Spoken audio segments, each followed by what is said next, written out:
네, 영화 봐주셔서 감사합니다. 저 휴가를 연출한 이란희입니다. 반갑습니다.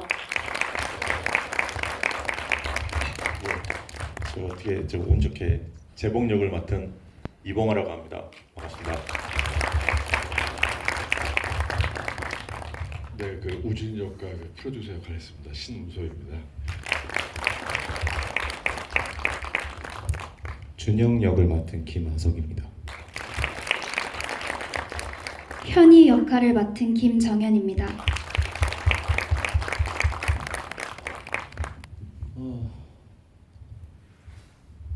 지금 객석에 그 둘째 딸 역할을 맡은 배우가 와 있어서요. 예. 네, 한번 일어나서 인사라도. 네. 박수를 좀 쳐주시죠. 예.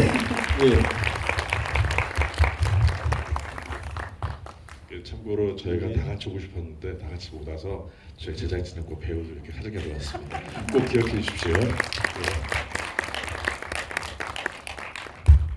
철저한 준비를 해오셨군요. 네, 그렇습니다. 예. 많은 질문이 있으실 겁니다. 객석에서 질문을 올려주신 것들을 최대한 반영해서 질문 드리도록 하겠습니다. 역시 소세지 얘기가 제일 많군요. 유달리 식사 장면이 많이 나오고 그 반찬 중에 소세지를 강조하는 부분이 인상적인데 감독님 어떤 의도로 했는지 궁금합니다라고 말씀해 주셨어요. 네, 그 농성장에서 밥을 하다가 휴가를 받아서 집에 가서 밥을 하다가 다시 농성장으로 돌아가서 밥줄에다가 동료의 밥을 달아 올려주는 이야기, 이렇게 구성을 했습니다. 처음에. 그래서 이게 제가 건강 때문에 요가를 다닌 적이 있었는데 요가를 하다 갑자기 생각났습니다. 밥줄이라는 제목이. 그래서 이렇게 그 구성에 밥줄이 딱 들어오니까 이런저런 생각들이 많이 났어요. 그러니까 사람들이 뭔가 나쁜 짓을 할 때도 먹고 살려고 하니까 어쩔 수 없지. 그리고 뭐 일을 하는 것도 다 먹고 살려고 하는 짓이지. 뭐든지 다 먹고 살려고라고 이야기를 해서, 그래서 어쨌든 사람들이 밥줄을 걸고 일을 하기도 하고 밥줄을 걸고 싸우기도 하고, 이러다 보니까 밥줄로 키워드를 정리하니까 계속해서 밥하는 장면들이 나오게 된 것 같습니다. 네. 그러면 본래 제목은 밥줄이 될 수도 있었던 겁니까? 네, 제가 가제로 그렇게 써놓고 시작을 했습니다. 네. 말씀 주신 대로 그 인물들에게 각자의 밥줄이라는 것이 있는데 그 나와주신 배우분들 각자의 그 역할에 대해서 연기하시면서 느끼셨던 부분 자유롭게 한마디씩 해주시면 좋을 것 같습니다. 차례대로 갈까요? 예. 일단 보시다시피 좀 표현이 좀 서툴고 좀 약간 무뚝뚝하고 조금 좀 어설프지만 이게 마음이 좀 따뜻하고 착하고 뭔가 조금 정이 좀 끌리지 않나요? 좀 보면서 조금 좀 인상은 조금 무섭고 좀 싸나운 면이 있는데 조금 따뜻하면서 정말 아무튼 조금 뭔가 많이 서툴구나라는 거를 저도 처음 영화를 봐서 이제 그렇게 느낀 것 같습니다. 저는 이런 게 되게 궁금했는데요. 재봉 역할 맡으신 이봉화 배우님 실제 성격은 어떤가요? 실제 성격은 뭐 이렇게 조금 약간 저도 어설픈 점이 좀 비슷한 지점이 있고요. 좀 활달한 면도 있고 좀 내성적인 면도 있고 좀 비슷한 지점도 있는 것 같고 뭐 아닌 지점도 있습니다. 예, 신우섭 배우님. 그 우진 역은 좀 재수 없죠. 좀 재수 없는데 제가 좀 저래요. 근데 다들 좀 저러지 않나 싶어요. 근데 적당히 착한 척하고 적당히 살아서 근데 굉장히 쿨하게 우리가 이렇게 살고 있죠. 어떻게 보면 제목이 사실 우진 사실 그렇잖아요. 굉장히 쿨한 척하고 살고 있잖아요. 근데 전 제가 그렇거든요. 그래서 좀 재수가 없는데 제목이처럼 좀 사는 게 좋겠죠. 네, 그렇습니다. 저를 포함하여서 대체로는 우진에 가까운 사람들이 많죠. 많은데 그 신은섭 배우님 연기하실 때 뭐라고 할까요? 긴장감이 항상 크거든요. 주인공과 얘기를 할 때 어떤 점을 감독님과 얘기를 좀 많이 나누시면서 연기를 하셨습니까? 예, 신은섭 배우님 여쭤봐요. 저는 어떤 쪽을 감독과 얘기하는 때보다 그냥 제 마음대로 했습니다. 제 마음대로 했고, 근데 어쨌든 이 시나리오 봤을 때 저는 오래 봤었기 때문에 어쨌든 이 우진역이 좀 부끄럽더라고요. 이렇게 저하고 많이 비슷한데 그렇다고 우진을 또 나쁘다고 얘기할 수 있겠나 싶은 생각이 드는 거지. 정말 이 사람 뭐 이렇게 악하지 않잖아요.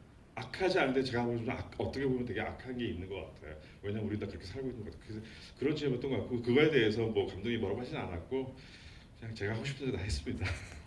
예. 그럼 김하석 배우님과 김종현 배우님도 계속 들어볼까요?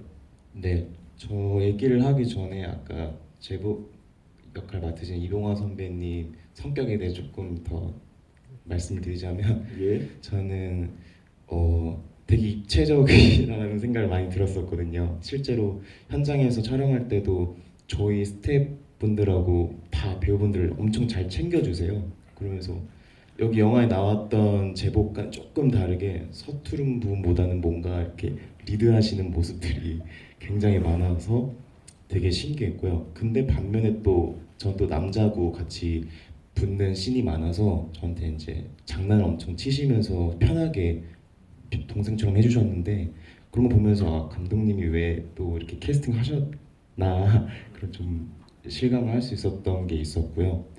준영 이야기를 하자면 저는 보육원 생활을 했던 이제 출신 이제 아이인데 접근을 보육원 조사를 했지만 그렇게 접근을 하기보다는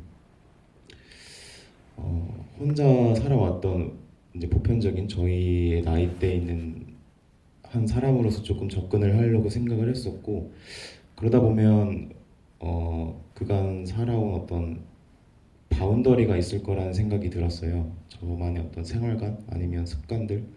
근데 그 좀 굳혀진 저의 바운더리를 이렇게 제복 아저씨는 뭔가 되게 낯설게 침범해온 사람으로 좀 느껴졌었고 불편하기도 했고 근데 그래서 좀 예민한 부분들이 저도 모르게 나왔던 게 있었던 것 같고요. 근데 준영이는 무의식적으로 뭔가 그런 아저씨의 온정 같은 거를 자기도 모르게 좀 느꼈을 거라는 생각이 들었어요. 그런 지점에서 연기를 하면서 제가 느끼는 바가 있어서 되게 조금 정이 많이 들었습니다. 짧은 10년대도. 예, 잘 들었습니다.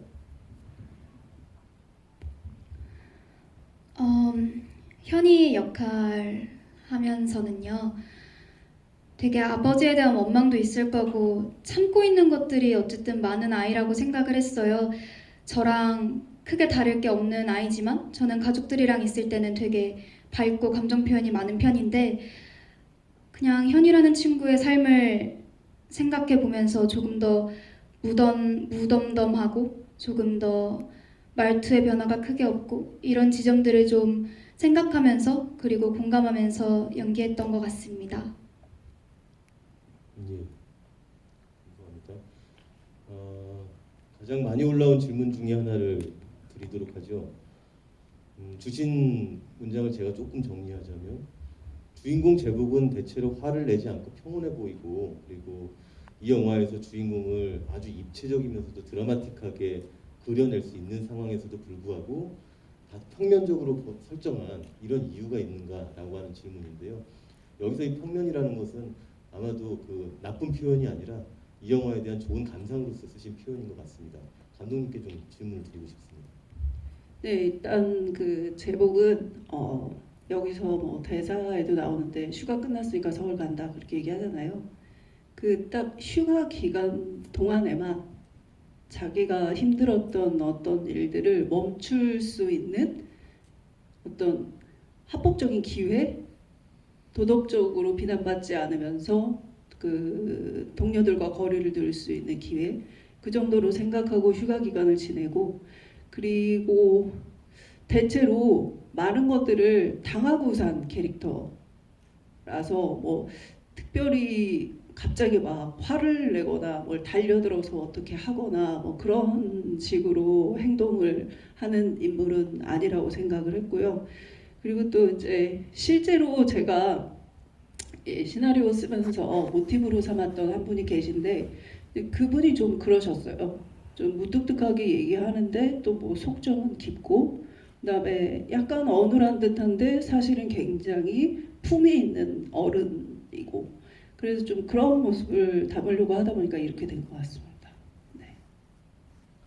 그 질문 중에 농성장 현장에 계신 실제 이야기를 많이 들으셨을 것 같습니다. 기억에 남는 분에 관한 이야기를 듣고 싶습니다라고 말씀 주셨는데 혹시 첨언하실 말씀이 있으십니까? 지금 네, 그러니까 이게 이제 그 연출도라고 볼 수 있는데요.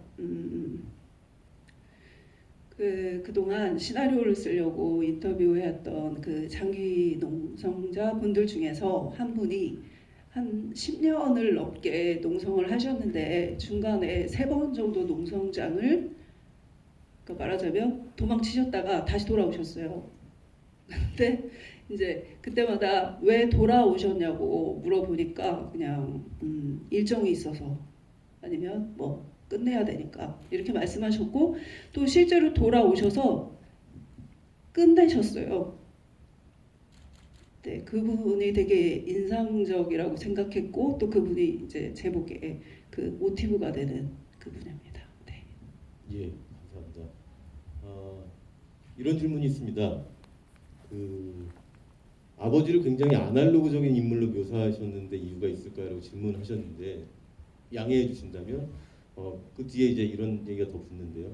첫째 딸의 아빠 가보야라는 대사가 인상 깊었다라는 말씀도 더해 주시고 계시거든요. 이렇게 조금 바꿔보면 어떨까 싶습니다. 각자 배우분들께서 연기하실 때 대사도 좋고 장면도 좋고 관객은 관객 나름대로 인상 깊은 것이 있겠지만 창작자분들도 있으실 터이니 그 부분들에 대해서 얘기를 좀 해주시면 어떨까요? 제복 역할을 맡으신 우리 이봉화 배우님부터. 다시 한번 연기를 하면서 가장 인상 깊은 장면이나 대사를 말씀해 주시면 좋을 것 같습니다.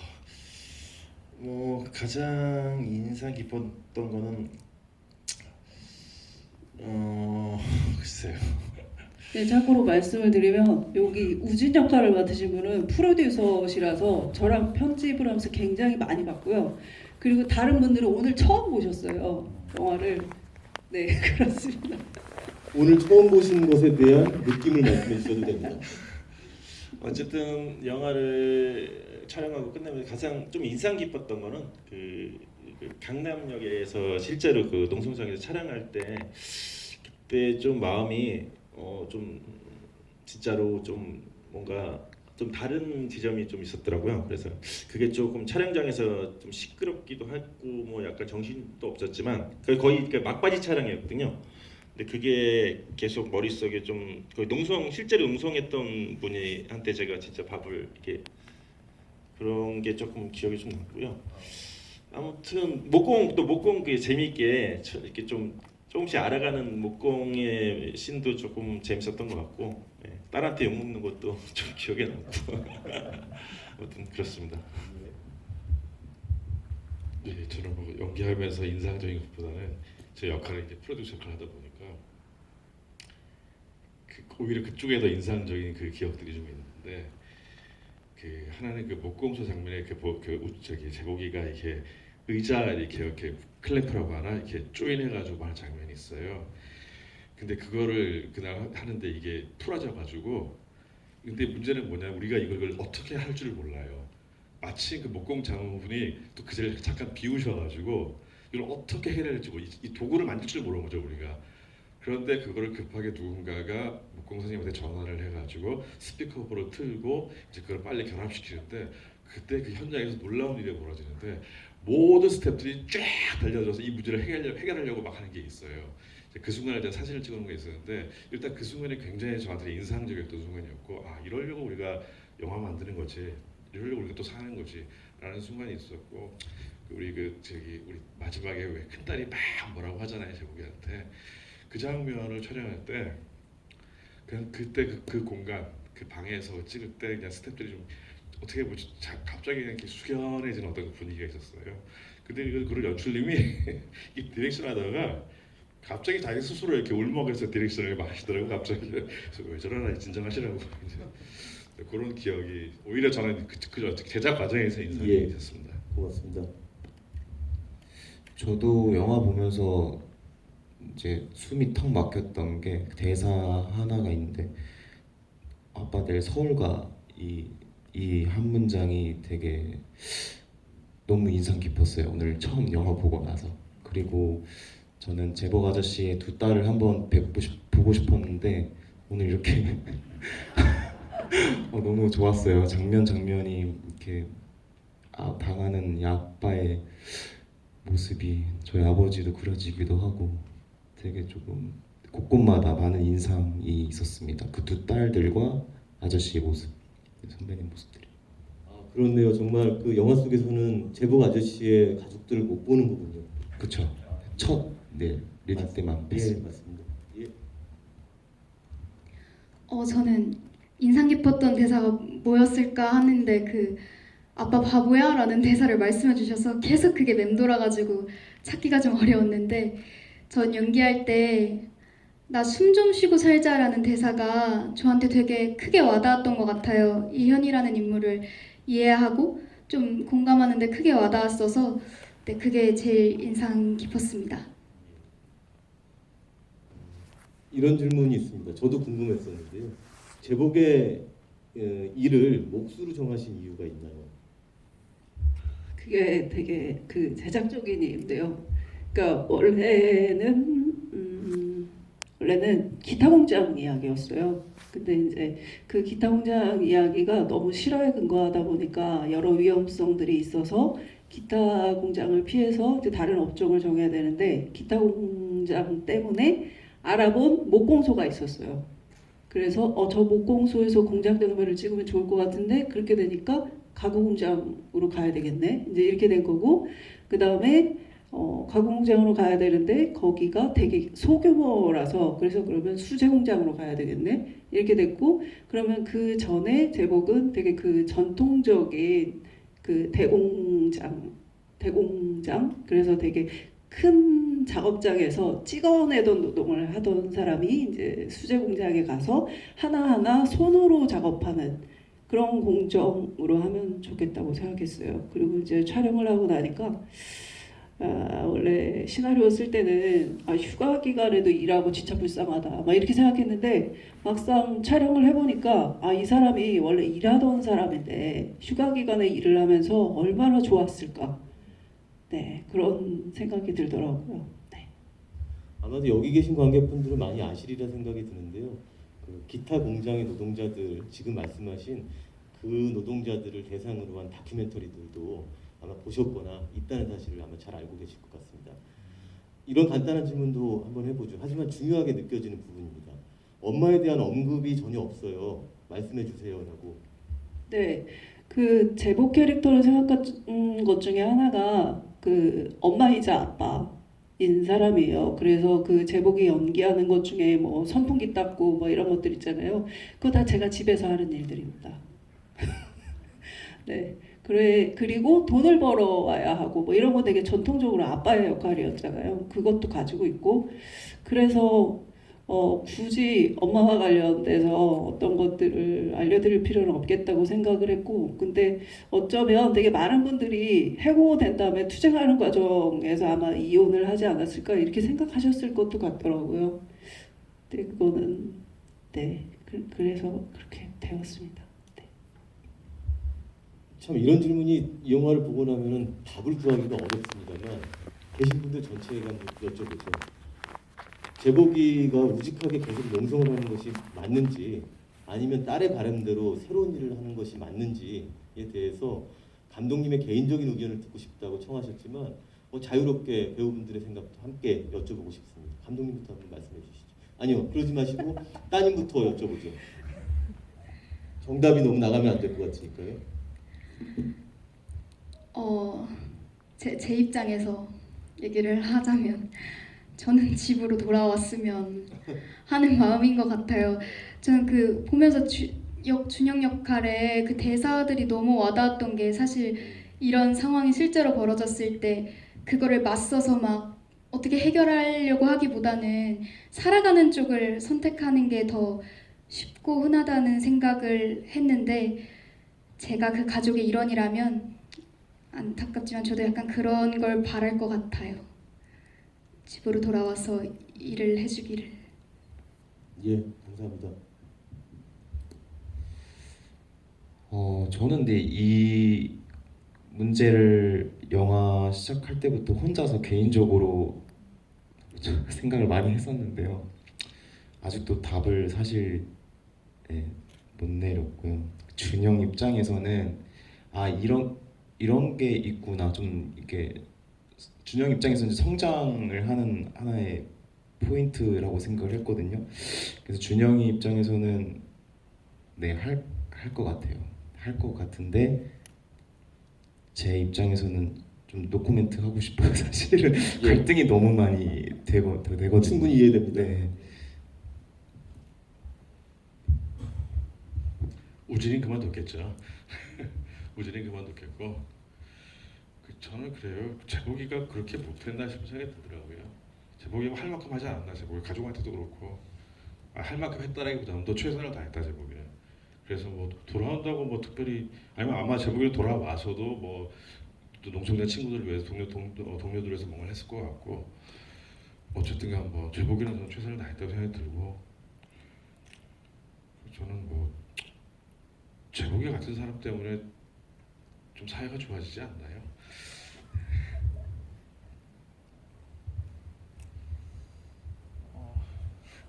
이게 저한테도 가장 좀 어려웠던 지점이었던 것 같은데요. 진짜 복귀를 하는 게 맞냐.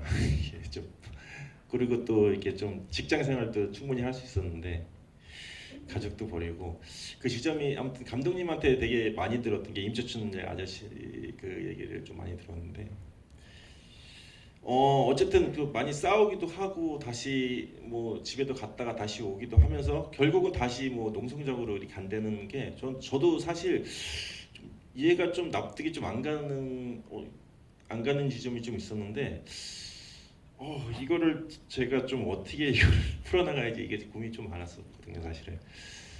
어쨌든 저 같으면 저 같으면은 이렇게 조금 직장도 다시 좀 구하고 좀 다른 데도 다시 좀 잘 보살피면 뭐 그렇지 않았을까 뭐 그런 그랬을 것 같습니다. 예, 감독님 답을 듣기 네. 전에 이 답이 이제 마지막이 될 것 같아서요. 제가 두어 개를 더 묶어서 답을 듣고 싶습니다. 마지막 장면에 대한 의미를 물으신 분들도 계시고요. 그리고 이 영화의 이후에 이 영화 속의 인물들은 어떻게 살아갈 것인가 라고 하는 질문도 해주신 분이 계세요. 그러니까 이 정도를 묶어서 전반적으로 감독님 생각을 들려주시면 도움이 되실 것 같네요. 아까 말했던 그 저한테 모티브가 되었던 실제 기타 공장 노동자들의 경우에 투쟁을 12년 정도 하셨는데 그때 그 투쟁 현장에 그 왔다 갔다 했던 연대 활동가들 그분들은 이제 저랑은 다르게 그분들과 진짜 싸우는 일을 하고 계셨던 분들이고 저는 이제 관찰자 입장이었는데 그 연대 활동가분들이 그런 말씀을 하셨어요. 그러니까 중간에 투쟁을 그만두더라도 이해되고 그리고 끝까지 가더라도 이해된다 이렇게 말씀하시더라고요. 근데 제 생각은 그분들의 생각과 같았어요 그때. 그리고 나중에 12년 정도 지난 다음에 어쨌든 회사랑 합의되면서 그 싸움이 끝났는데 그때도 그보다 더 하셨어도 이해됐을 것 같고 지금 정리된 모습도 이해된다 그런 생각이 들었습니다. 그리고 이제 그런 생각을 영화를 보다 보면은 하시게 되지 않을까.